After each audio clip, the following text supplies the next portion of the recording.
this was more questioning, like, are your memories your soul because they're your memories, right? And it was just kind of like, I've never really thought to think about it like that until I watched the show, and now I'm all fucked up. Now I'm all like, okay, well, nothing is real. I don't fucking know anymore. Yeah.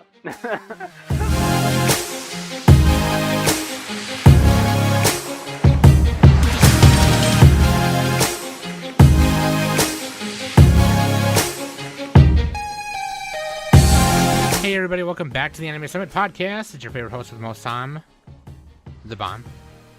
And of course with me every week is Nick. Someone stole my panties.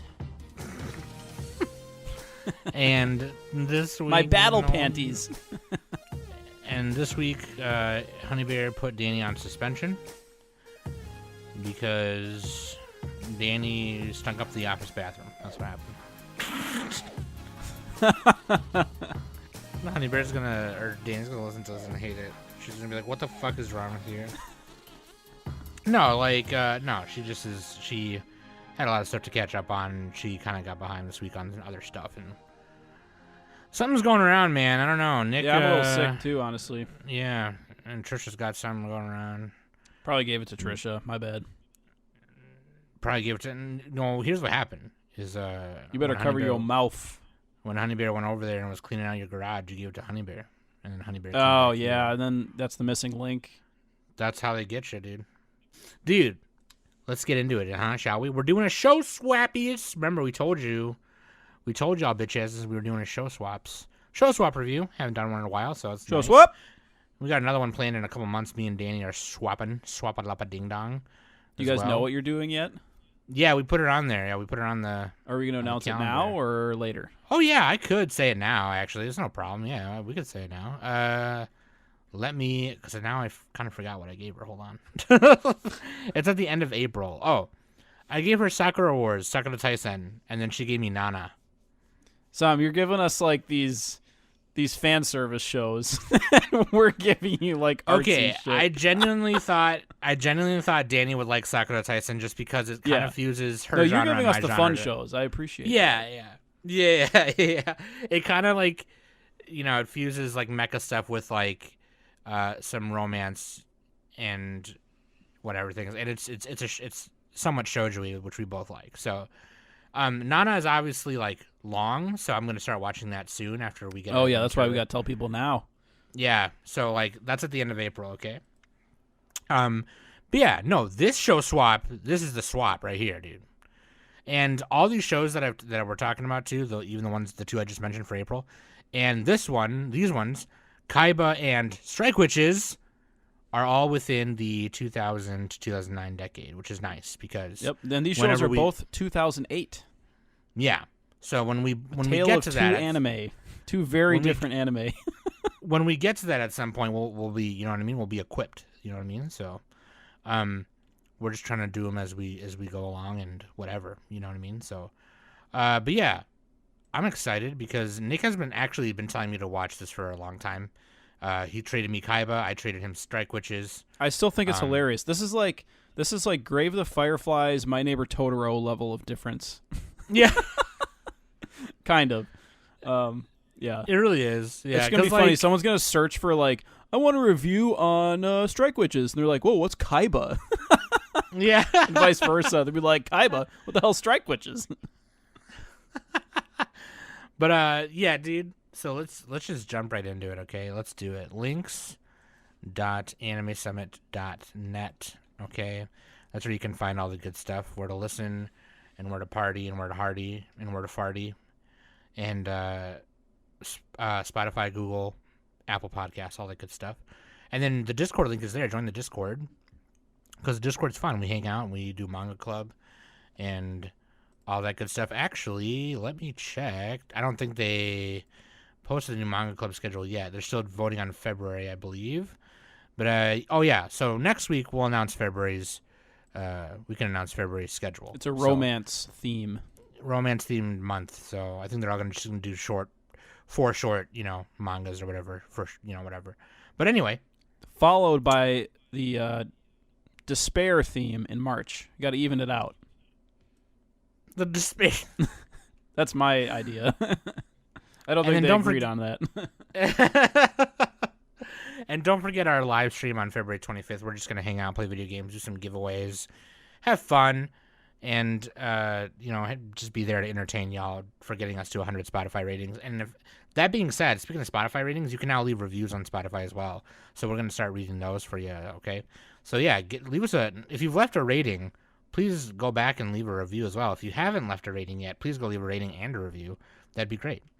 So, listener question of the week, Nick, what do you got?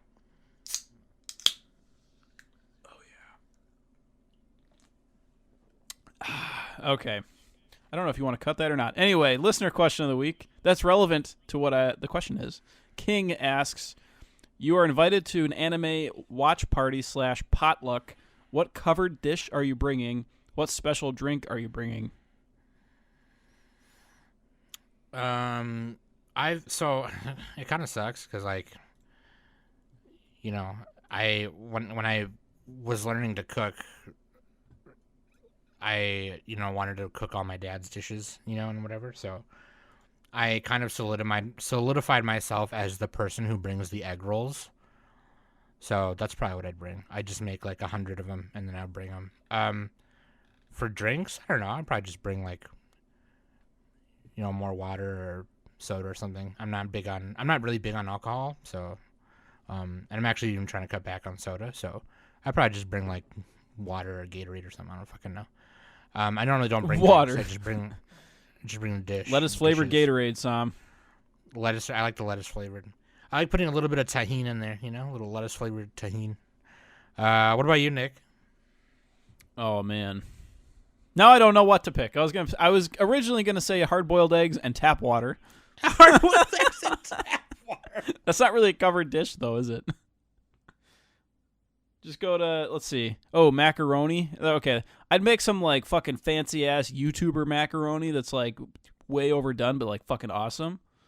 That's what I would do. And then like macaroni salad, you mean? No, like macaroni, but this would be like bomb ass macaroni, like way over the top shit. And then drink eggnog, straight up. I fucking love eggnog. I don't care what month it is. I don't care if it's fucking July. I'm bringing eggnog. Fuck you. Eggnog, dude. Dude, I love it so much. What the hell? Do you not like eggnog? What are you talking about? I haven't had it in a long time, so I don't even remember if I like it or not. You don't slog the nog? You don't slog the nog, bro. No, I should try it again. Maybe I'll try it again. You can still buy it, right? It's not like it's only around Christmas time. Probably, yeah. You might have to look a little bit, but yeah. It's like in the area where all the milk and shit is, right? Probably. Yeah, maybe, yeah. Although with all the fucking egg prices lately, fuck, shit. Fucking corporations, man. Stick it to the man, you guys. I guess to be fair, eggs were like a little too cheap. They probably shouldn't have been $1 for a dozen of them, if you think about it. But $4 is too fucking much for a dozen. So let's meet in the middle, $2. Call it good. This is your Anime Summit reminder to stick it to the man. Yes, steal eggs, so the price goes up even higher. Don't do that. I'll do this since Danny's not here, but Waifu and Husbando. Waifu is Yoshika Miyafuji, Strike Witches. She's the main girl. Yeah. She's really cute. You get to see her nip nops, dude. Yeah, she's not my personal Strike Witch waifu, but she's the main one, and a lot of people like her. She's very cute. So, I don't know if she was the first one that Shimada drew, but... and then the Husbando is Kaiba, King Warp from Kaiba. And also Kaiba. And also Kaiba from Kaiba. There's 2 Kaibas. Anyway, we'll get to it. Yeah, Kaiba. And Seto Kaiba. No, I mean, in the show, there's 2 Kaibas. And there's also Seto Kaiba. He makes an appearance at the end. I was trying to make a meme of like the show me Kaiba. No, the other one. No, the other one. Perfection. But there's only 2 Kaibas. Yeah. I was hoping there was a third Kaiba somewhere, but yeah, anyway. If you know a third Kaiba, it doesn't even have to be anime. It could be anything. Seto Kaiba, I just said it. No, a third one. I'm talking about different Kaibas. So there's the show Kaiba, there's Seto Kaiba, and then we need a third Kaiba. Oh. I gotcha. There probably is. It doesn't even have to be anime. It could be something else. Yeah, it could be something else. It could be like Kai from Discord, like on a Yeah, bus Kai or Clearance, something. like Kai yeah, bus. Kai Clearance Suite. Kai bus. That's funny, dude. Show me Kai's bussy. I'm just kidding. Don't threaten him with a good time. You all never right? thought I'd say that. All right. He'll come running like the Roadrunner. Okay, anyways. Show swap review. Let's go, dude. Yeah. Strike Witches. What were Double we talking feature. about again? Science fiction double feature. This actually is a science fiction double feature. I Oh, know yeah, I make kind that of. Joke I make that joke every time. Yeah, Strike Witches maybe is a little more fantastical, I guess. But like, It's like alternate history or whatever. yeah. Very alternate. You know, science fiction. Double feature. Is that the Jack Black intro? It's the intro to Rocky Horror Picture Show. Oh shit! I still haven't. People go to movie theaters and watch that. I know that. It's all about Tim Curry, dude. That's all you need to know. Yeah, dude, Strike Witches. Let's start with Strike Witches.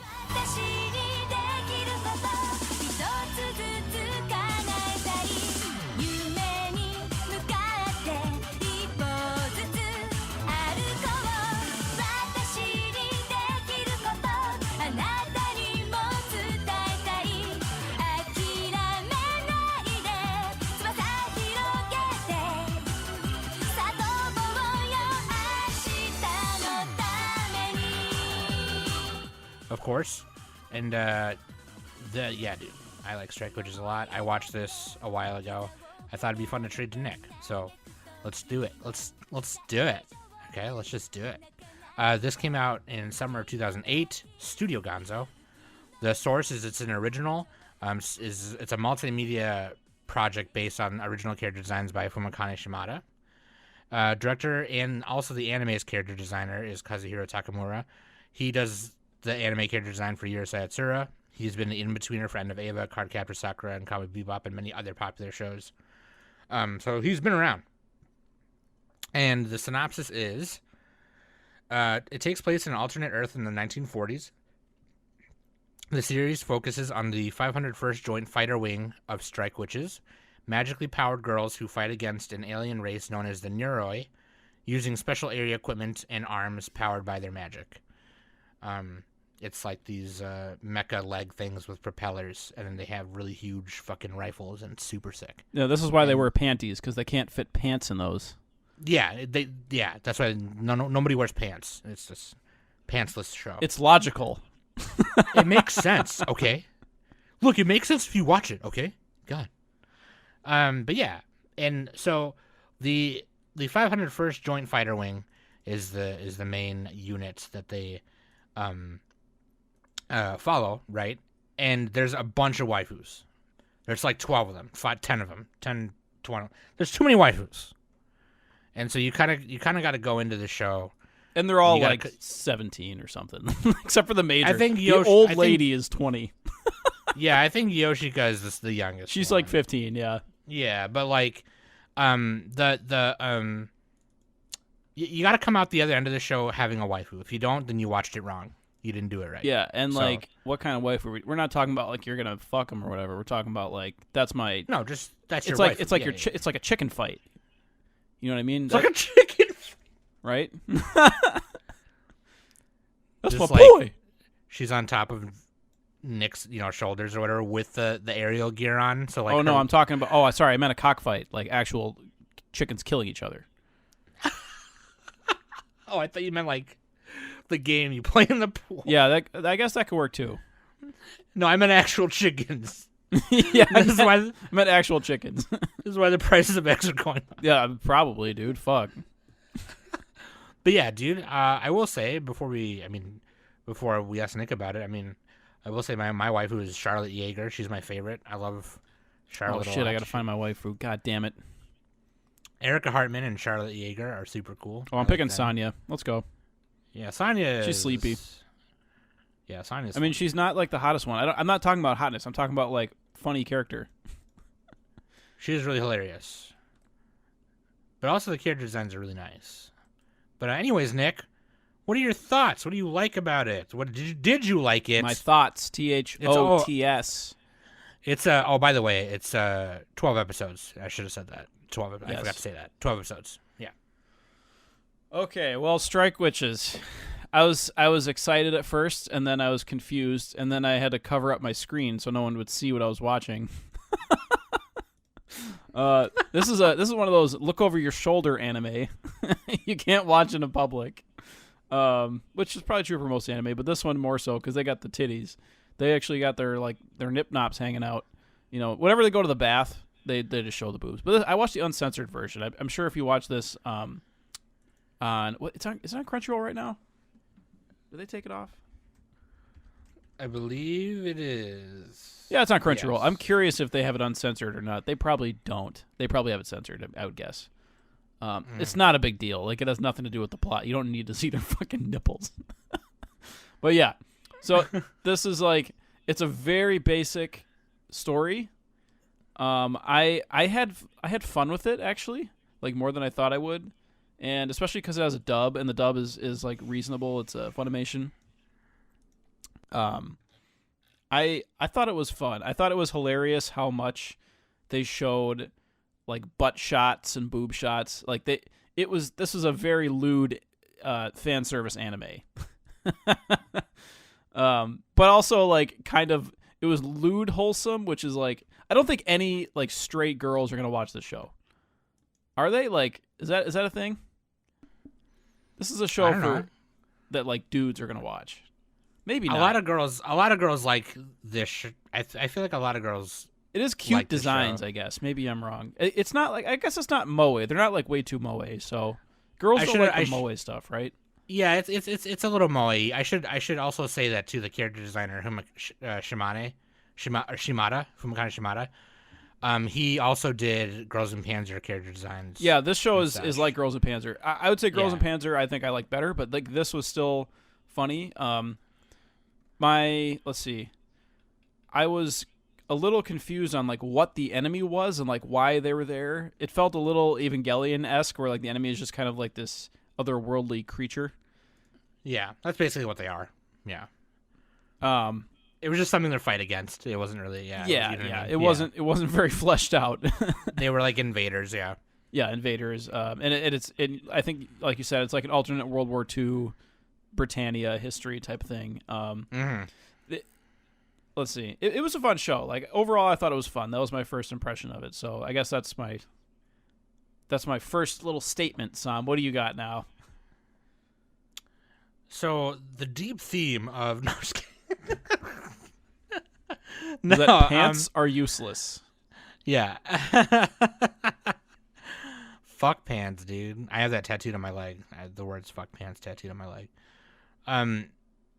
Yeah, no, like this is one of those shows where it's purely like, a popular artist, got their works, seen, and they were like, let's make a fucking multimedia project out of this, right? So there's light novels, there's manga, there's anime, there's a movie, I'm sure if it was earlier they probably would have, if it came out way earlier, they probably would have had a radio drama too, because the radio dramas were big back then. But yeah, no, this is just like the genre that's even listed on Wikipedia is girls with guns, military science fiction girls. And so like Fumikana Shimada, he does a lot of military waifu stuff and this is like a military things. otaku type of show, a little bit. Yeah. Not as much as Girls in Panzer or Kantai Collection. Kantai Collection. I say it the American way, but Kantai. Can't I do this? Yeah. Yeah, no, I don't know. Or even Sound of the Sky has a little more military. Yeah, like military girls doing cute things, pretty much. That's what this is. Yeah. In this case, like, there's a little fantasy in which, like, the girls are magical and they fly around but, like, the guns are huge. They'll use, like, a fucking, like, I think Yoshika's main gun is, like, a fucking, God, what even is that? Oh, I don't even know. I have no idea. I don't know a single thing about guns. It's a machine gun of some type. It's got a like drum mag on it. But anyway, yeah, it's just like, big guns, military girls. And I'll say this too. I do like Girls in Panzer. way better. That's a more Oh, she has a better. 13 millimeter Type 99 machine gun. Is that a real gun or a made up gun? I don't know. I don't know. It looks like a real gun, to be honest with you. But yeah, that's like Shimada's thing. Is like those. Oh, and an M712. That's her other gun, apparently. That's a real gun. I'm pretty sure that's a real thing. Yeah. But yeah, it's the military girls. In this case, they're Air Force girls kind of, except they don't fly in planes. They fly in these little leg things that make them fly with their magic or whatever. And then also when they do their magic, when they like summon their magic to like use the aerial, the gear, they get little bunny ears or cat ears and a little tail. Oh yeah, for some reason I thought it was just the one girl who did that. I don't remember which one it was. Was it Gertrude? Let's make them cuter. Here we go. Like yeah, they turn into Neko fighters pretty much. Yeah. But they don't lean heavily into it. It's just like a visual thing. They don't act like cats, really. Well, except for Sonya, maybe. But yeah, it's just a visual thing. Yeah, it's not really. Yeah, it's not really. Like you were saying, it's a heavily character design focused show intended to sell like merch and stuff like that, right? And intended to sell waifus and merch. Yes. And yeah. Luminous Witches, which is like a spin-off show, kind of, which aired a couple seasons ago. That one was like about a aerial unit in which they like, what do they call those girls, dude? The World War II girls that like went around. They were like choirs, and they sang music at like those events and stuff. You know what I mean? What were those girls called? I don't know, but that was what Luminous Witches was, and they all had like matching outfits and stuff. But that one wasn't really like, that was just kind of more based off of the series itself and not really just, whereas this 2008 show that I made Nick watch, which is the first season, by the way, it's just purely based off of, it's like, let's just make a quick story to get these girls in here.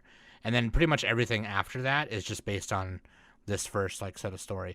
And actually the end of this show doesn't fully end it. It's like a half ending. Yeah, because there's a strike, which is fine because they have more after it. Like you can watch more, so that's good. Yeah, yeah. And so I will say this too as well. It's kind of like when you're an artist, you're an illustrator. A lot of the pieces that I work on, some of them are just lewd to be lewd. They're not. There's no story or whatever. But like when you have a certain idea and you just kind of draw it and you run with it and you're really good at it, and some people can look, you draw it with a story, right? Like, oh yeah, this is her thing. It works this way. Yeah. And whatever, that kind of thing. And that's what this is. So yeah, this is Lolly and Gellion. That's what I wrote in my notes. Lolly and Gellion. Pervangelion. Which Evangelion was kind of pervy too. But anyway, yeah. This is It's weird because like the fan service and male gaze in the show don't feel that.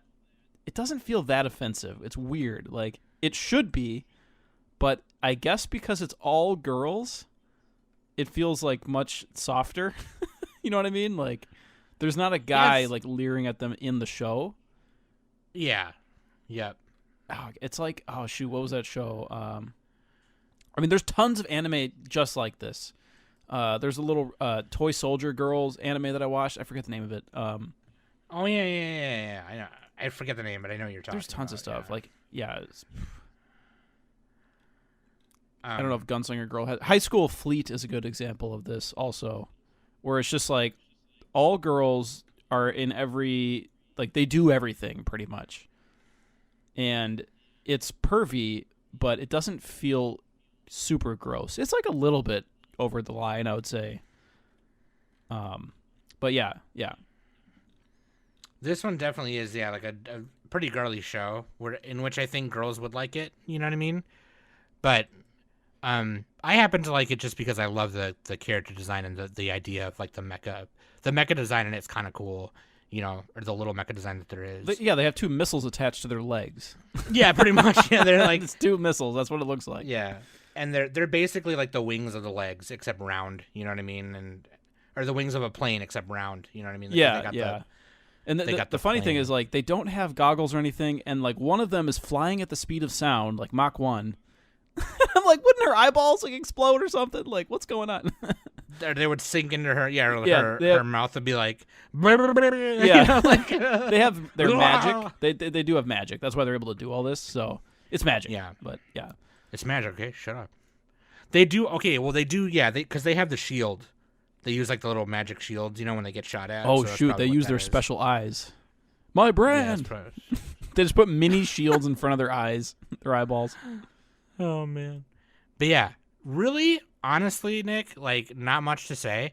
I just wanted you to watch it because it's one of those like things in anime where it's kind of like you got to know what it is just because you just got to know. You know what I mean? It's like it's just like appear into the kind of artwork that Shimada does, and then in an anime form with a story with kind of just like a basic story slapped on it, albeit, but like, you know, it's really cool. It's really cool to see like. Well, and you know that I like these kinds of shows every once in a while. I wouldn't want to watch it every single season necessarily, but yeah. Yeah. I think it kind of broke up your monotony a little bit, maybe. You know, it's good since a nice break to just kind of put it on and whatever. You know what I mean? So, other than that, I mean, yeah, like yeah, you're right. I don't have a ton to say. yeah. The basic plot is they're defending their land from the Neroi, which are these monsters. They're kind of like angels from Ava, and they have to fight them. It's like Monster of the Week, but the only problem I would say there's a slight weakness to the show. I mean, the show is I gave the show a 5 out of 10. I liked it though, so like it's an enjoyable 5 out of 10. But like the problem with the Neroi is like they're all samey, whereas like Evangelion angels are different. And I'm not. And this is a totally different show. I'm not saying it has the same themes as Evangelion, but at least like But they were different enough week to week where it was just kind of like yeah. The monster designs are too samey for the Neroi to make it interesting.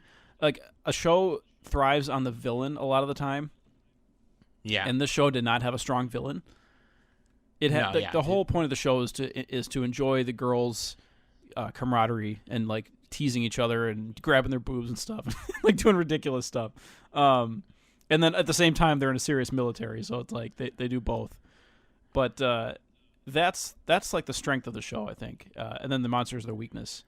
And let's see, there wasn't like quite enough intrigue. I did kind of want to know what happened to Yoshika's father, and like at the end of the show something is revealed. I guess I don't want to spoil. Do we want to spoil any of these shows? Kaiba we're gonna have to fucking spoil, but this one, yeah, Kaiba will probably spoil a little bit. So I mean, it doesn't really matter because hey, that's why we told you to watch it. So shut up. Yeah, we could do like an initial thing and then a spoiler talk after. But yeah, like at the end of the show, she gets Yoshika gets a letter from her dad, and it just ends. So it's like, in theory, he's alive probably, and he's the one who designed their suits and everything. So. Yeah. So it was fun overall, I would say. But yeah, the sequel is even better. It's called Strike Bitches. I'm just kidding. I think it's called Strike Witches 2. No, Sam, I think you're wrong on that one. Yeah, but yeah, like it's and actually, because there's a lot actually at this point. There actually one just came out recently too, before Luminous Witches, I mean. But there's Strike Witches 2, and then there's 501st Joint Fighter Wing Takeoff, which I think that might be something else. And then there's Road to Berlin, which came out in 2020, which I never got to watch. And then Operation Victory Arrow, which is I think that's a movie. Yeah, it's a movie. And then there's Brave Witches, which is like a prequel, I believe. That one's recent. Yeah, that also had a recent 20. thing, Well, not that recent. 2016, I guess.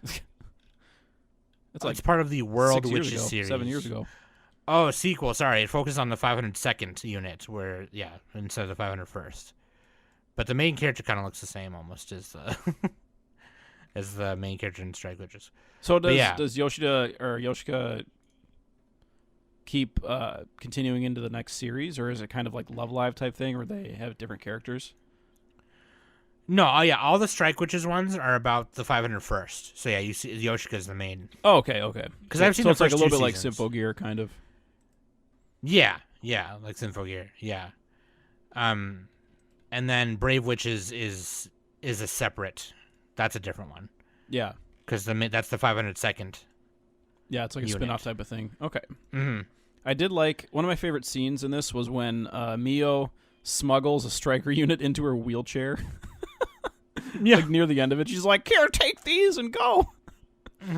Oh man, Mio's like the captain with the. Is she a captain or a commander? I don't know her, She's her role. sub commander. Sub-commander. She is the head of their unit, and she has a special eye that can see. What can it see exactly? She can see something with it. But yeah, her magic is like fading. So in one of the battles, she gets shot down, but she survives. And yeah, right here. at the Her end, they increased got to visual take out like the prowess. big battleship Neroid. Her visual eye is ability to spot Neroid cores when used. So if Okay. yeah, but yeah, and she also has a sword, which is cool because everyone else has a gun. She's like, nah, dude, Fuck that. I'm Kirito, bitch. I'm the commander. I got a sword. I liked how Perrine was jealous of. She was jealous of the main character, because Mio and Yoshika were like close, and the other girls were like, "Why? She just got here," you know. I don't know, just like the Yeah. silly interactions like that were fun, and then like when she had to learn, when Yoshika had to do the night missions with Sanya, that was funny, and when there was like a panty, one of the filler episodes is like a panty thief. I thought that was funny. Like they were like swapping panties, like wearing different ones and stuff. Yeah, like, and then the girls are always grabbing each other's boobs and stuff. It was really funny though. Yoshika like had a dream about it. I think it was who was it? Lynette, I think. She was dreaming about her partner Lynette. Yeah. She's like, "No, it was nothing. I don't like you or anything." God. See, it's that why people like some of it, you know? Because it's Yeah. like you said, it's like the interactions between the unit and stuff like that. You know, It would be cool if the monsters were like either more variety of monsters or like they could talk somehow. yeah. I don't know. They don't have to talk, but And I feel bad because I only rewatched the first episode. I should have rewatched more of them. But like, and I haven't seen them since like, I don't know. I think it was like 2010 or 9 when I watched them. I don't know how you remember anything. Yeah, Strike Witches 2. It's just kind of like a sequel, and I don't remember what happened at the end of that one, to be honest with you. I know that there was like a whole other unit that joined them like halfway through from like another country or something. But like, yeah, I don't remember too much about that one. So, because obviously like that's the thing, is like it's not super memorable, right? It's just the thing you remember about it the most are the characters, the girls, right? Yeah, So yeah. the story is just whatever. Frame Arms Girls. That was the other one that I'm thinking of. Oh, yeah. No, I don't think she might have did anything for that. I was going to say that might be somebody else who did those. Anyways, it's funny that you say that, Nick, because I was just about to say, like, that's what gravitated me towards Strike Witches in the first place is I like mecha girls. Yeah, Waifu Kantai mecha Collection. girls, yeah. That's the big Yeah. one, right? Kantai Collection. So I will say that I hate Kantai Collection. Yeah, there's a lot of porn Fucking- of it though. So Boat girls. Yeah, but the boat girls character designs are really good too, yeah. But like the only reason I hate it is because of white shorts. So it's a they're dumb like reason, overpowered yeah. or something. They're super overpowered. You probably wouldn't be able to do a Sam, contact deck have today. you ever tried the strategy of getting good? You know what, Nick? Shut up. All right. Look, it's not my fault that the last time I played with Kai, he cheated. Anyways, moving on. Kai cheated. A lot of Parmesan happening. Yeah, dude. So, I mean...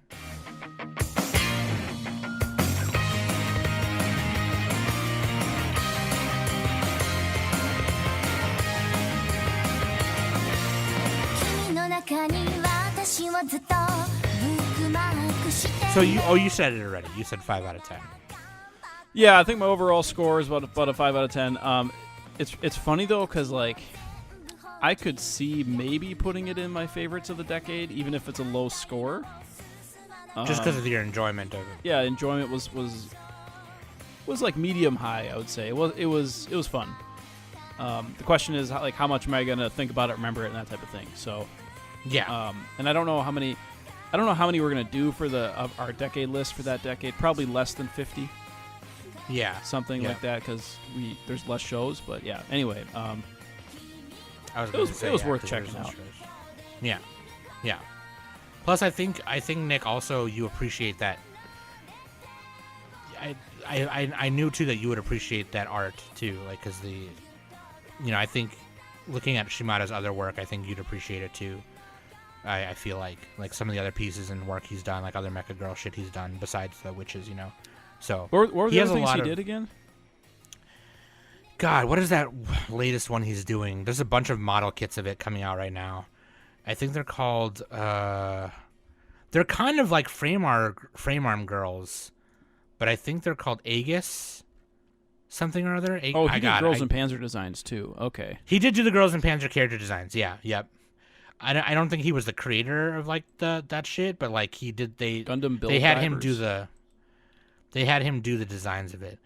They had him do some Build Divers stuff too, I believe. Some mecha design Oh stuff. shit! He did the Frame Arms Girl movie. Oh, okay. Oh, that that makes was sense. awesome. Like for the movie, yeah. Yeah. I'm trying to find. There's his main that main chick that he draws with the cat headphone things with the black outfit. That's like his main bitch. That's his main like OC that he draws. But I don't remember. God, what is that other thing called? I wish I knew. I'm sorry. I'm super ignorant right now. But like anyway, He drew our mascot. he did. Just kidding. That'd be cool if he did. I would. It kind of looks a little bit like it. Well, maybe not, but it looks a little bit. She has the earphones, so The cat headphones. That was Nick and Danny's idea, by the way. They made me put that on there. I had regular headphones on her, and they made me do that. we told you to put a little more pizzazz on it, make it pop. 30-minute sisters. That's what they're called. 30-minute sisters. 30 minutes So- is all I need.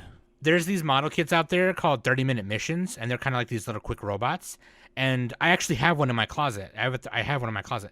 There's these Mecha Girl versions of them called 30-minute sisters, and they're super cute. And I'm gonna put one together because you can.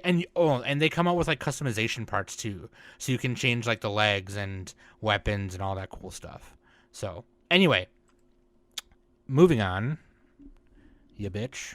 Oh yeah, so I'm gonna introduce Kaiba for you. Yeah, so that's Strike Witches. So you guys should watch it. I think it's really fun. Anyway, go ahead.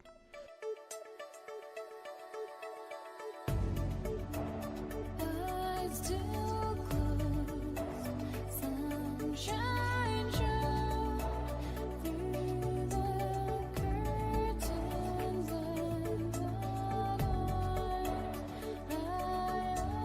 door. Okay, Kaiba. This was also a 2008 anime directed by Show Masaki sucks. Yuasa. You're like, boo, get off the stage! All right. Studio Madhouse. It's an original by Masaki Yuasa. Oh, Mal has a new category called award-winning, apparently. That's interesting. It's a Oh, nice. sci-fi... Okay. It's a sci-fi mystery show, mostly, and a little bit of romance in there. Yeah. The romance, yeah. There's a couple of romances, but yeah, the show is has the appearance of Osamu Tezuka style animation. It looks old timey, like 1960, like Astro Boy, Cyborg 009. That's not Tezuka, but it's somewhat similar to that. Who did Cyborg 009 again? I keep forgetting. This was Shotaro Ishinomori. That's it. Ishinomori, yeah. Okay, so the show looks a little bit like that, but it's in a sci-fi world, and it's about memory. It's about memories existing separate from the body, and the death of the body no longer means the death of the soul. It's a little bit like Ghost in the Shell in that way, where it's like a transhumanist type of message a little bit. But then there's also like the divide between, the wealthy and everybody else. Everybody lives in the bottom, and then the wealthy are above the clouds. It's a little bit like, what's that show? Battle Angel. I mean, everything is like that. I mean, Elysium, Battle Angel, Alita, that type of thing. Yeah. So haves and have-nots. yeah, the haves and have-nots. It's this show I recommended to Sam because of number one, because of the art style. I know you love the retro style. It's like a Mega Man style almost. It looks kind of like that. Yeah. And then number one A and then 1B would be like the themes of the show. I figured as like LGBT person, like I feel like you would get more out of this than like just like a boring normie like me would get. You know what I mean? Like, because I feel like the body, the themes of like the body would resonate with you a little bit more than they resonate with everybody, but like, you know what I mean? Does that make any sense? No, it kind of did, honestly. It kind of did. And it may have resonated with you on the same level, but just differently. You know what I mean? So like, yeah. I mean, so I appreciate that, honestly. I didn't think that that's what you were thinking about when you wrecked it, because you had been wrecking it to me for a while, but like, no, that's actually super cool. Yeah, no, I appreciate that, because I did feel things about that when they were discussing that a lot in the first like 3 or 4 episodes about switching bodies and being into this kind of body and that kind of body and such. Yeah, and the actual plot of Kaiba is a little bit confusing, and this show needs to be watched probably twice to fully grasp it. And then I would recommend looking up an analysis of it. We can talk about a couple later on, but yeah, Kaiba is the main character, and he wakes up in an empty room with no memories. Mysterious hole in his chest, a locket with a picture of an unknown woman, and he escapes an attack and goes across different planets of the universe to find out his identity and about the woman. And that's kind of like the basic plot. And there's also another Kaiba, which is it's like the legendary memory-eating plant. And this show it has like a similar feel to some of the Space Dandy episodes. Which Masaki Yuasa did. I was gonna say a couple yeah, episodes because of he Space worked Dandy. on it. Yeah. But yeah, like this is just like a really, really interesting, unique show. It's very abstract. The soundtrack is amazing. And I forgot to mention Strike. I like the Strike Witch's OP and ED. Those are pretty good. But Kaiba also has a really good OP. So, which you'll hear. You've already heard it just now. But yeah. Yeah, we'll play that. But yeah, it had some tear-jerking moments. It had some crazy shit going on, and it was great. So there you go. What'd you think? So this is what Nick meant by like My Neighbor Totoro to Grave of the Fireflies. Yeah, because like you watch My Neighbor Totoro. I wouldn't compare Strike Witches to either of them, but there's a big difference, you know, in like. But yeah, I think the emotion of it. What you're doing is comparing the differences between those two things versus these two things. Yeah. So it's like, you know, you watch Totoro because of the big kitty, and then you watch Grave of the Fireflies because themes of oh god, war and shit and humans and whatever. But like, no, absolutely, like your Rex. Like, okay, so here's the thing, guys. Okay, and I've said this millions of times. I shouldn't have to say it anymore, but I'm going to say it again because we all know that Nick is a memester. That's what he does. But like, no, when he wrecks me stuff, he never fucks me over ever. So like, I mean, like he had been wrecking it for a long time, and like if you guys remember our Visions episode, the Masaki Uasa one and that one TBO1, like that was one of the things I loved about it was the art style he used in that one was very like Tezuka like, you know, the main character, the droid TBO1. Oh yeah, the Star Wars. Yep. Yeah, with he had the big boots and the big hands, and you know, he kind of looks like he could be a Kaiba character too, like if you put him in there. Shit. So I very much enjoyed the art of this, of course, and you know I love Masaki Yuasa as well.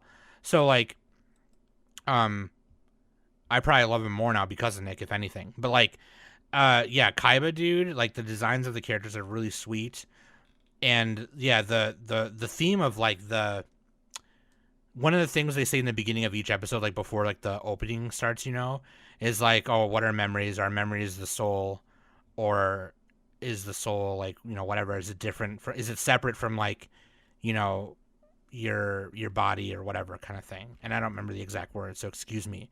But like that is just, I love things like that. It's super cool, I think. And yeah, it's the world is already, it's set in this distant future where you can traverse planets and such. And so the main planet it focuses on is like when Nick said, the poor people live underground and the rich people live in the heavens is what they call it. And then they call the underground the undermoon. But yeah, no, I loved it. It's definitely going on my decade list. I can say just straight up. Hell yeah. And I wonder if and Danny would it's like just- this one. I think Danny would like it. I feel like Danny would. I don't know. Like They don't talk as fast as like Tatami Galaxy, so it's doable. I was able to watch it at 2 times speed and still understand it. yeah, because there's not a dub of it, is there? Because I watched No, there's the no sub. dub. Yeah, and by the way, you can watch it on Retro Crush. So, that's where I watched it. And Yeah, it's on Tubi TV, Pluto, Peacock. It says it's on Crunchyroll too. oh, okay. Yeah. By the way, Tubi and Retro are free. So if you don't have a Crunchyroll account, you can go there. But yeah, like, and also Retro Crush, they pretty much grab it from Asian Crush, so you could watch it on Asian Crush. is it as still well, which on is- Retro Crush? I don't see it on the list here. Actually, you probably have to go to Asian Crush. I watched it on Retro Crush, I'm pretty sure, but I might have watched it on Asian Crush, which Okay. is Well, either Retro way, Crush, yeah, but it does Asian have streaming shows.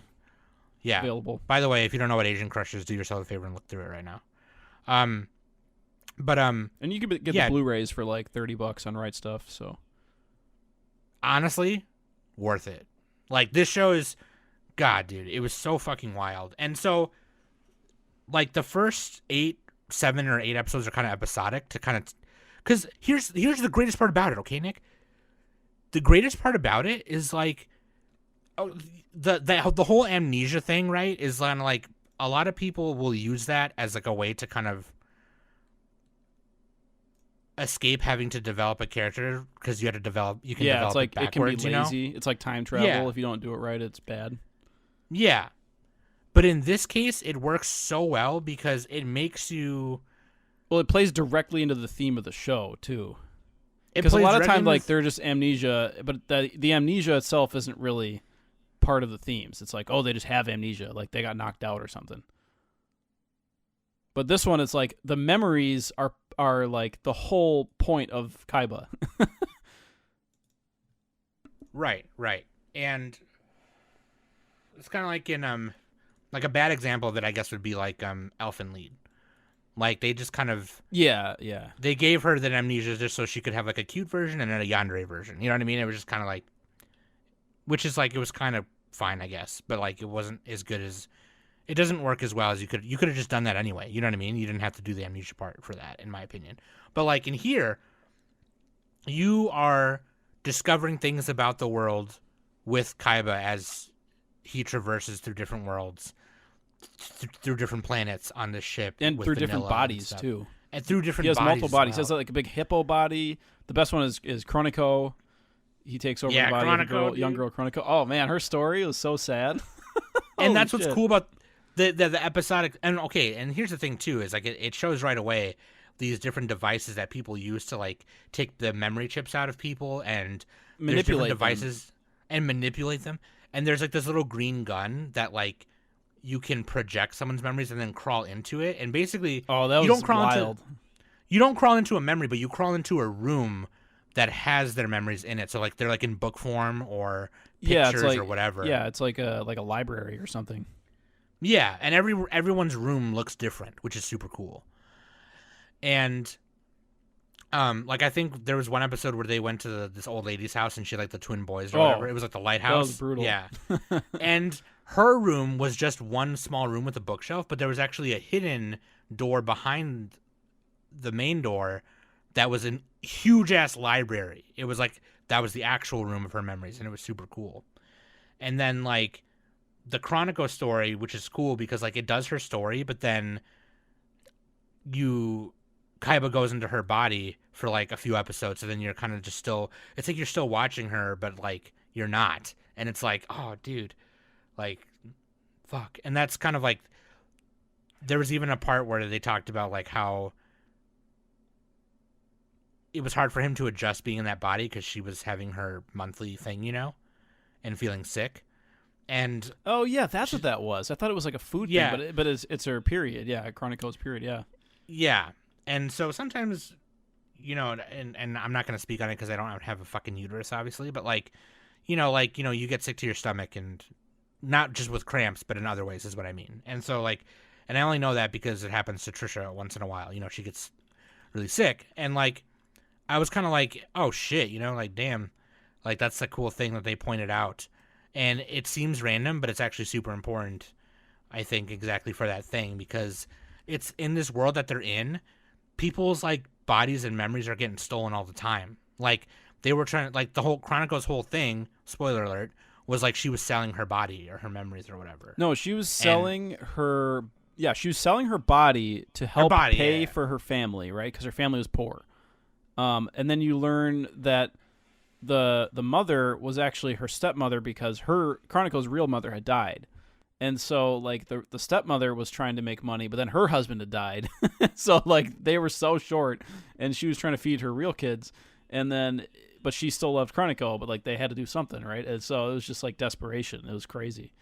And then it turns out when Chronicle was going to sell her body, she was never going to get never going to get her memories back. Apparently the guy who was taking the body was doing that. Yeah. Which is just wild. She was just giving up everything. Yeah. And it's and just the way it's directed is god tier. Masaki Yuasa direction is unbeatable. Almost all of his boarded things it that he too. makes are masterpieces. Yeah, and he boarded it too. So it very cinema. I mean, if you've seen Ping Pong and you've seen Devilman Crybaby, the way he boards stuff is. Yeah, he does a lot of creative match cuts and stuff like that. Super cinematic, yeah, super cool. And different angles and yeah, the thing about this art style is it allows the character designs are simple enough that you can animate them doing lots of different things, while still being on your time budget type of thing. You know what I mean? So if you did a Xenoblade Chronicles or Fire Emblem character design, it would take much more effort to make them do these things because they have so much more crap to draw. Am I wrong on that or am I right? I don't know. I feel if there's less on the character, you can make them do more. And that's exactly it too, because it kind of when you're as talented at doing what you do, right? You can kind of exaggerate those things and still understand what's happening, right? So even though these bodies are not quote unquote anatomically whatever average or whatever, the way that they're designed, you still understand this is their stomach, these are their arms, their spine is right about here, that kind of thing. You know what I mean? You can exaggerate that stuff. So if you're looking for example, we should have said this in our fucking. I think we said something like this. Oh yeah, we should have said some Yuasa designs in our character design episode. Yeah. We and I don't remember if we mentioned this in our character design episode, but Otakon meetup, everybody dresses Kaiba characters. Yeah, just kind of characters. But if you look at Goofy, Gorge. His body is fucked up, but it still does the typical S-shaped character design thing. Yeah. So you can still draw the S in his body, even though it's messed up. You know what I mean? So it's kind of that same kind of essence rule applies here. So it's super cool, and you can do these exaggerated moments in this world where, things are as fantastical as they are, and so it kind of makes a lot of sense. It just works. So everything works together. You don't feel like you're being taken out of anything. You feel like you're right in the world. You're right by Kaiba, trying to discover everything as he's discovering it, in a way where it's just kind of while exploring this vast universe that's got all this crazy shit happening, and it's just wild. And I know we're kind of all over the place talking about it, but yeah. So that being said, might enter spoiler territory here in a little bit. Yeah, we gave some early spoilers for some stuff. Yeah, but those were episode 3. That was not far into the show, but it's. Yeah, go ahead. Yeah, I think episode 3 was the Chronicle one. Yeah. Yep, that was Chronicle, and episode 4 was the old lady. The lighthouse. The lighthouse. Yeah. Yep. But so then it turns out Kaiba is actually the name of this plant that steals memories, or that eats memories, and then Kaiba's not his actual name. That's just the name Nero gave. Oh yeah, Nero gave him the name. Yep. Yeah, gave him that name. He's actually King Warp, the king of the heavens, and his power is to be able to like absorb everyone's memories and hold on to it. And so like his head's got like a bitch ton of memories in it. Yeah, you learn about that like visually because he draws everything that he sees like when he first meets Nero, and she's like, "Wow, you have a great memory." So yeah, and it's like I don't remember. So like the last 4 episodes, right, kind of brings everything together, and it starts telling you why he ended up where he did in the beginning of the show, and then how he met Nero, and why they're in love, and why Popo's doing what he's doing, and all that stuff, right? And so I should have rewatched at least the last 2 or 3 episodes. I feel like I still got to rewatch it. What we could do is just go down the list of characters real quick and just say what each character like is. Okay. In like one sentence. Okay. Let me do. So Kaiba is the main character, or Warp, Yes. and you just described. And then Nero is Kaiba's childhood friend, actually, right? Sort of. Nero is Popo and Keiichi's childhood. Oh, friend. that's right. But she's Kaiba's Chiki. like girlfriend, basically. Yeah, they fell in love. Yeah. Because King Warp was like, fuck this, I don't want to do this. So he jumped down into the undermoon through the electrolytic clouds. Oh yeah, and erase lost your his memories. Yep. Okay. Yep. And that's the start of Yeah. the show. And okay. And then Popo is like he's like this rebel who's trying to destroy the world, basically, because he hates the elites up above. Yeah. And then Chronico is who we described earlier. She's like a poor girl from one of the planets who Kaiba. We're just gonna call him Kaiba. Who Kaiba takes over the body of. And so then when he does that, he meets Vanilla, which is this one of the spaceship like bodyguards or hired muscle essentially. He's like the sheriff on board. Yeah, and Vanilla is like this tragic character that he like falls in love with Chronico, and he's like doing everything he can to make her happy, and even telling lies about himself, like that he has more bodies and everything, but he doesn't. That's his only body. Because like the elites are really the only ones who can transfer bodies. It's not for the because poor people. they're rich enough to do so. Yeah, Yeah. and they will take the bodies and memories of the poor and like kind of steal those. It's fucking crazy. Yeah, pretty much. Yeah. So yeah, Vanilla is the partner in crime with Chronico, and we could talk more about their little story later. Hyo is this creation by this other character, Keiichi. And Keiichi kind of knows everything, right? He knows like how everything works, and he knows like that the plant Kaiba can like either destroy everything or they can fight against it. Mm-hmm. And Hyo has more memories in it. Basically, it's kind of like a mascot character. It's like a spinning, floaty thing that just like screams. It's like a Pokemon, pretty much. Those are kind of the main cast, and then there's side characters in like the episodic episodes, which we might mention, but yeah. Mm-hmm. And so basically the end is like you figure out that like King Warp has 15 million copies of himself to keep transferring all of the memories he's holding over and over and over again. He's a flesh computer. Yeah, and then the actual Kaiba, he like you can't hurt him from the outside. Like he's like immortal kind of in a way. Like you can't shoot him with a gun, you can't pierce him with a sword, you can't do any of that. And so, but if something were to happen, then they have all these copies. And so one of the copies kind of got a mind of their own, and when they saw that like Kaiba and Nero were falling in love, he sent them down to the electrolytic clouds again, and then that's where the start of the show happens.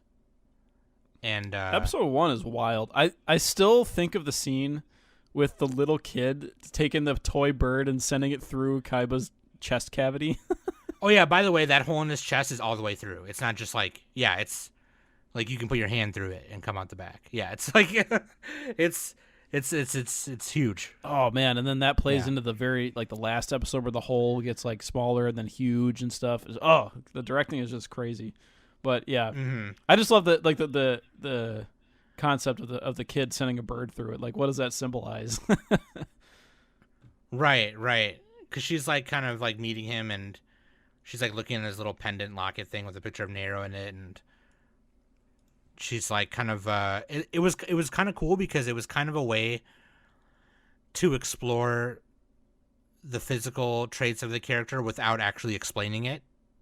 You know what I mean? It was just kind of Yeah. like he's got this pendant, he's got this hole in his chest, he's got this tattoo on his stomach, that kind of thing, and it was just really cool. Like when it's like a show don't tell. You know what I mean? Which is really nice. Yeah, and they do that Which for the the show- first like most of the show. Yeah, which is, I mean, they do that for most, which is nice. And then, I mean, so like after Chronicle, you know, we'll just say dies, you know, I guess. But like, you know, Hyo quickly puts Kaiba's body in Chronicle so they can get away. Oh from no, the people chasing Chronico them. goes to sell her body away, and Yeah, like and then it's like in a scrap heap, then and these two, Kaiba's these getting two people are chased gonna by steal it. Vanilla, and so he takes her body. Yeah. Yeah. Oh, yeah.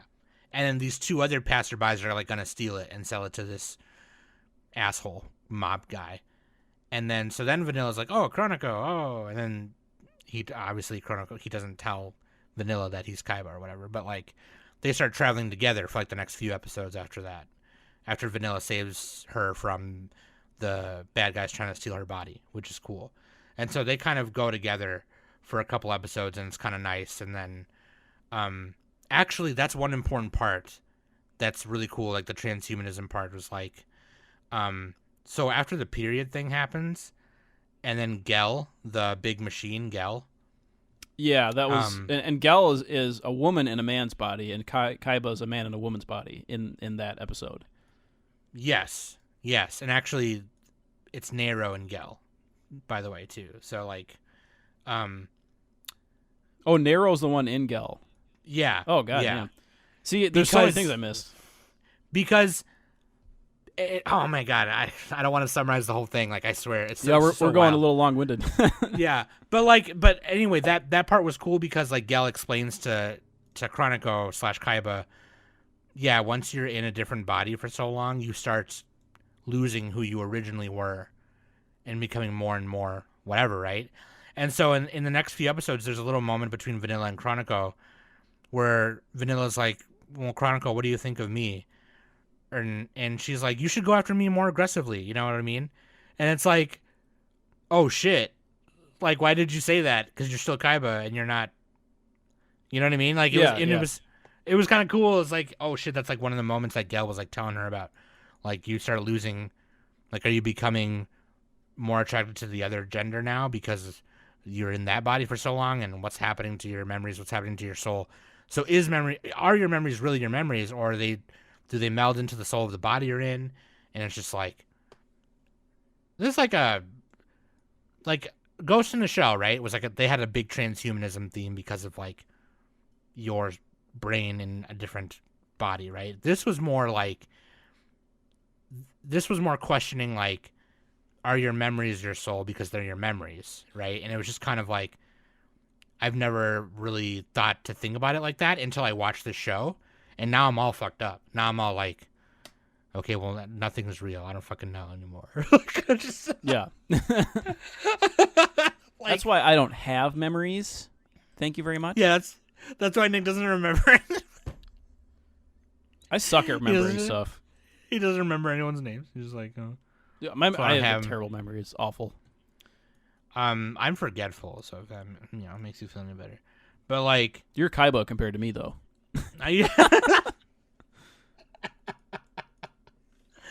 Dude, I don't even know, man. Like, I don't want to summarize the whole thing and tell you the whole thing, but like the ending when everything culminates together. Again, I have to rewatch it because I got to rewatch there it were a third some time. parts. I know. I want to rewatch it again because like there's a part where like, you know that meme where it's like, always has been. It's like the astronaut behind with the Yeah. gun. But then there's versions of that meme where it's like 15 astronauts with guns, you know, and it just keeps going backwards. That was like what happened at the end. There was 3 defective copies of Kaiba, and they all jumped Popo, and then some other people jumped them, and then like a lot it was just happened like all at once. Yeah. yeah, and maybe it felt a little rushed, maybe, but like Yeah, I would say the first like 2/3 of the show, or yeah, about roughly, were more like grokkable. Like I could understand that better than the last like 3 episodes, give or take. yeah, yep. Especially since the characters in those episodes were more, and this is kind of like my only real complaint is like the ending of Kaiba. It's just a little clustered. But A little. But like the early episodes were so fucking good. Like each character had a lot of story to them, and like they were empathetic, right? Like the mother of Chronico, you know, she was like playing piano with her and crying and everything, and it's just like so fucking good. And then the grandma, and then even Vanilla's kind of a piece of shit. Like that guy sucks, but like he has his own sad story. Like he's trying to make money for his mom, you know, and he's trying to save Chronico, even if he's kind of a little bit of a creep about it. At least he cares about her, you know. But There's an ending to Vanilla and Chronico, and it's like when that happens, dude. Oh, shut. Oh God! Start crying. But no, dude. Like, no, I did. Okay, so that part I got watery eyed, and then like when they were doing all like the characters, like kind of showing like the backstories at the last few episodes, I was like, Yeah, Nero's gasp. backstory was great too. Watery eyed gasp is what I was doing. I was like, nuh-uh. Dude, it was cool, man. Like it was a pretty, and again, I do agree with Nick there. That's probably my one complaint too, is that the ending, they kind of clustered like all like the backstories together, so it matched up at the end, you know. It matched up at the end with the beginning, like, you know what I mean, like the first episode. And I mean, other than that though, the rest of it is just so cool that I don't even know how really big of a complaint that really is. No, yeah, it's a nitpick a little bit. It's just a matter of like it's hard to figure it out. Yes. So, yeah, dude. I had to look up Kaiba Explained. yeah. I mean, I did do some of that too, because I We was should just like, post this WordPress blog so people can read about it. there's this WordPress blog that somebody wrote, that explains the who is themes it? really well. Their screen name is Vilioshin. Hanaga Saita Yo is the website. We can put it in the show notes. Oh, here's the thing at the beginning, by the way, that they put it right here. Are the memories our soul or our spirit? This is a world in which memories can be stored by transforming them into data. After biological death, it is possible to become immortal, transferring one's memory into a better body. Unpleasant memories can be erased, and pleasant ones can be downloaded. But all this is the exclusive prerogative of the elite. And so it's like... It's like the Berserk intro. Yeah. And so kind of like, not only are like the first 6-7 episodes like these episodic stories, they still have their own themes that play into the bigger theme of the whole thing. You know, soul and body, existential crisis, social inequality, loss of virtue, you know, consumerist stupidity. Yeah. Sexual identity, love identity, that kind of thing. And so like it kind of goes on, and then obviously it culminates with the end of what's happening with the story with Nero and Popo and Kaiba, King Warp or whatever. But yeah, dude, honestly, Nick, absolute bullseye for this one. It's going on my decade spotlight. And so I give it, honestly, dude, I give it like 8.5 memory chips out of 10. That's about what I gave it. Just because it's hard to figure out. I'd give it a 10 otherwise. Like, yeah. The difference between this and Ping Pong and Tatami Galaxy I think ping pong is the easiest one to understand, and I gave that one a 10. Yeah. Kaiba, I think I boosted up to a 9 after watching it a second time, and maybe I'd boost it to a 10 if I watched it a third time. I don't know, but yeah, I might. Yeah, low key, I might. And also, the animation is just really sweet as well. And like, and this is the perfect example of like an anime show where it's like it has good animation and good style and good art. That doesn't have to be super fluid. Not everything needs to be shaded. Actually, nothing is shaded in this. yeah, they're flat. You know, there's shadows and shit in it, yes, but like the characters in themselves aren't shaded or highlighted. The animation's not super fluid every time, and when it is fluid, it's like this really cool thing that's happening. And there's even and again, the art style being like that retro, the character design being that kind of retro Tezuka look and Ishinomori look is really cool. If you like the Masaki Yuasa short Star Wars short in Visions, the TB01, you know, it's like the TB01 droid. That style is like what these characters look like, with the big boots, big glove hands, you know. And I like the big hippo. The big hippo body is super cool. There's also at the end, there's a part where God, what is it? Kichi.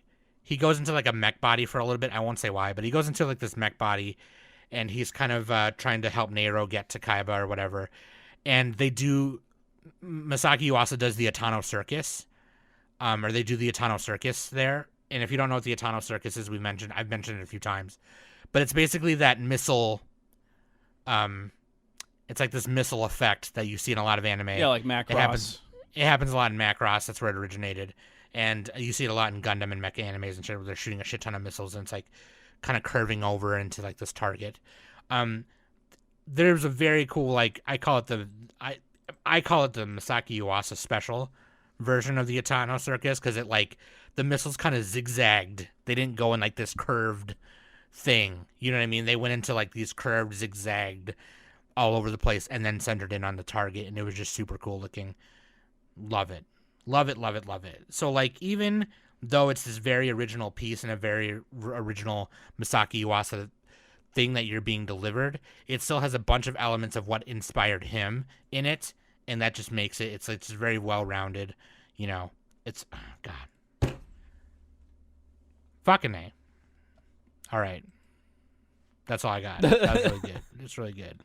It's just, you should just watch it. Just watch it. Like, God damn it, dude. I'll even rewatch it with you so I can figure out what, you know, because, like, there were some parts at the end there where I kind of, like, I didn't remember where did that other Keen Warp come from at the end? And yeah, it's mostly the ending that I needed clarification on. Yeah. Yeah. But other than that, God, especially if you love Masaki Yuasa, it's like, you just have to, you gotta, you know what I mean? So. Hear the truth I used to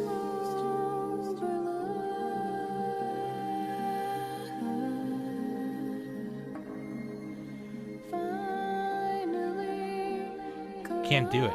Can't do it without. The blog is can't. explaining some of it to me. I'm skimming it right now. yeah. This person went deep.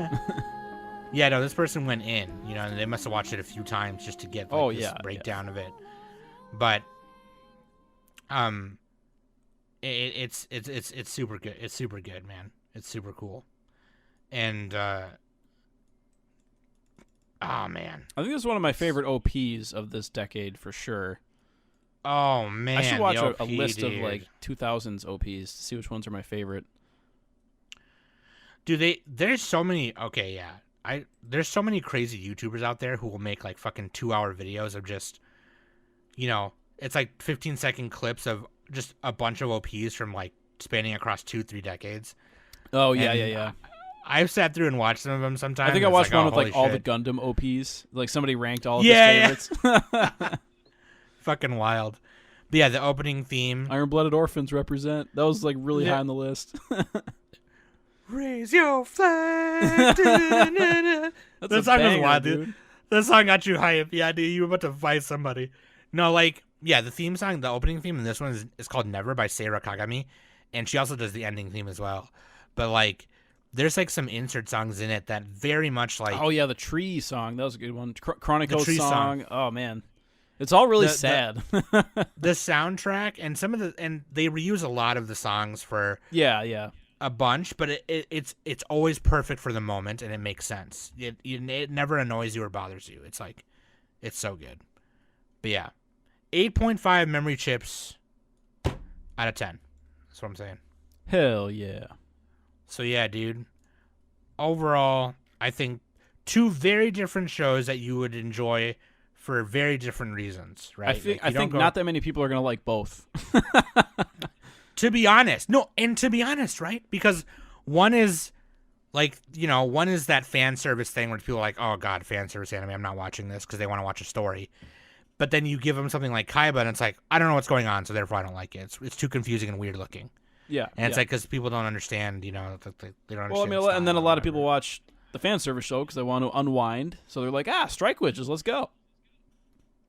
Because Right, Kaiba, you really right. got to pay attention, and that's very rewarding, but you need to put a little more effort into it. Yeah, Strike Witches is very much like I could put it on. That I should mention that too. Like Strike Witches, I can most likely put it on while I'm drawing, like on my second monitor. Yeah, that's Kaiba, one of the strengths. I tried to do that with one episode. I think it was. You're like, I got to start this episode over.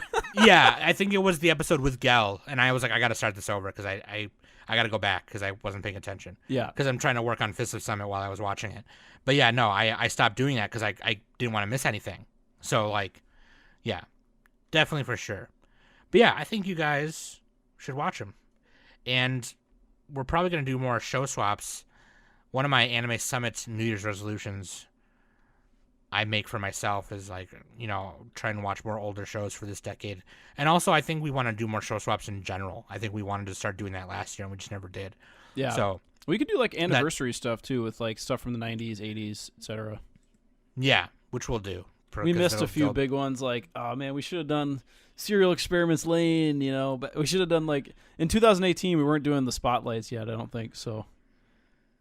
Mm-hmm. So Yeah, like we weren't doing them 1993. until, like- What aired then? I don't know. Yeah, I don't know. Like, Let's say go look. Sailor Moon or something. Yu Yu Hakusho, but Let's go look right now. Just we're doing this live right now. Let's go see. Let's jump to year 1990. Let's go. Winter Anime 1993. Miracle Girls. There you go. Let's go, dude. Let's see. Oh yeah, spring. Sailor Moon R. There's Sailor Moon R. Okay, Sailor Moon R. There we go. Oh, Victory Gundam. Victory dude. Let's watch Gundam. Victory Gundam. Yeah, dude. Ghost Sweeper Mikami. I remember playing the Sega Saturn game. Summer of had that. one new show. That is insane. I don't even think that's a show. Oh, it is. Okay, it is. Looks Oh, weird. Slam Dunk Fall. Oh, Okay, Slam Dunk. Yeah, We're doing Slam Dunk. Let's that's go. a lot of episodes. 100 episodes. 101 episodes. That's the problem with like a lot of the old stuff. Is it was all like 100 episodes or more. They just went on. Yeah. Yeah. Even this one next to it, Muka Muka Paradise, 51 episodes. Blue Legend Shoot, 58 It was either episodes. an OVA or 100 episodes. It was either, yeah. It was either, you're getting 2 or getting 100. You don't get anything in between. You're gonna like it. Oh, man. And it's funny because if you scroll down to, like if you scroll down in fall 93, if you scroll down to continuing, there's still Dragon Ball Z and Yu Yu Hakusho there. And they started in 89 and 92. I wonder what arc this was in 93. Probably World Tournament or something. But, yeah, dude. So, yeah, watch those shows. Let us know what you think. Or if you did watch them and you listened to this, let us know what you thought. And, yeah, dude. Thank Watch you, Nick, for Strike that. Witches and Kaiba, and like Watch alternate 'em. episodes. Yeah, alternatives. Get back Dude, to if us you on do that. If you do that, that'll be hilarious. Yeah, dude. Oh, but we yeah. already did Giant Robo. That was 93. Okay. Oh, man, I kind of want to rewatch that. Yeah, dude. I can't believe that is a 7.7 on Mel. That's like, I guess that's kind of high for a show from back then. That's pretty high. Anyway, And for a giant hero robot show, that's yeah. decent, I think, because people are bitches. But, Nick, yeah, you know what, dude? Nick, you have to understand not everyone has good taste like you and I do, okay? Just, Yes, we Wait, like wait. Strike Witches and I'm just gonna start doing the Tony Soprano thing. What are you gonna do? You know? If you like butt cracks, watch both of these shows. Oh yeah, there's butt crack. Butt cracks in both shows. What are you gonna do? But, yeah, if you see a butt crack, forget about it. All right, that's enough Italian stuff. I'm sorry. Okay, anyways, love you guys very much. Thank you for listening every week. And yeah, watch Kaiba and Strike Witches. I've been Sam. That's been Nick. That's been Honey Bear. And we've been the Anime Summit